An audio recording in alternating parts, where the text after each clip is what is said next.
আজ আমি বানাবো রেস্টুরেন্ট স্টাইল চিলি চিকেন। তাহলে চলুন রেসিপিটা শুরু করা যাক। প্রথমে 500 গ্রাম চিকেন খুব ভালোভাবে ধুয়ে নুন, লঙ্কা গুঁড়ো, পরিমাণ মতো গোলমরিচ গুঁড়ো, আদা রসুন বাটা, 3 চামচ কর্নফ্লাওয়ার, 1 চামচ বেসন ও একটা ডিম ফাটিয়ে খুব ভালোভাবে মেখে নেব।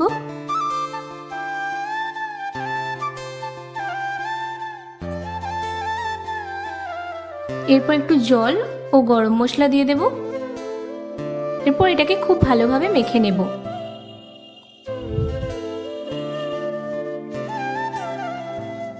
এরপর এটা 30 মিনিটের জন্য রেস্টে রেখে দেব। 30 মিনিট পর কড়াই তেল গরম করে নিয়েছি। কড়াই তেল গরম করে এরপর চিকেনগুলিকে ভেজে নেব।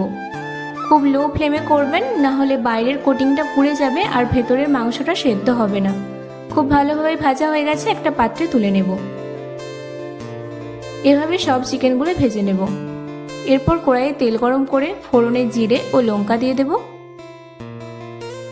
তারপর পেঁয়াজ কুচিগুলো দিয়ে দেব। পেঁয়াজগুলো এরকমভাবেই কাটবেন। এরপর আদা কুচি দিয়ে একটু নাড়াচাড়া করে নেব। একটু ভাজা হয়ে গেলে রসুন কুচি দিয়ে দেব। এরপর নাড়াচাড়া করে কাশ্মীরি লঙ্কা গুঁড়ো ও গোলমরিচের একটা মিশ্রণ তৈরি করে রেখেছিলাম, ওটা দিয়ে দেব। এরপর 2 চামচ সয়া সস দিয়ে দেব। নাড়াচাড়া করে নেব। এরপর কিছু ক্যাপসিকাম অ্যাড করে নিয়েছি। খুব ভালোভাবে নাড়াচাড়া করে চিকেনগুলি দিয়ে দেব।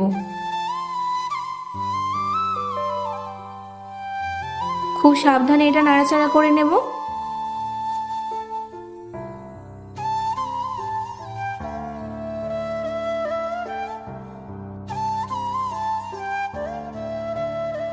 এরপর 4 চামচ মতো টমেটো সস দিয়ে দেব। খুব ভালোভাবে নাড়াচাড়া করে নেব। এরপর কর্নফ্লাওয়ার যে গুলে রেখেছিলাম ওটা দিয়ে দেব। খুব ভালোভাবে নাড়াচাড়া করে নিচ্ছি।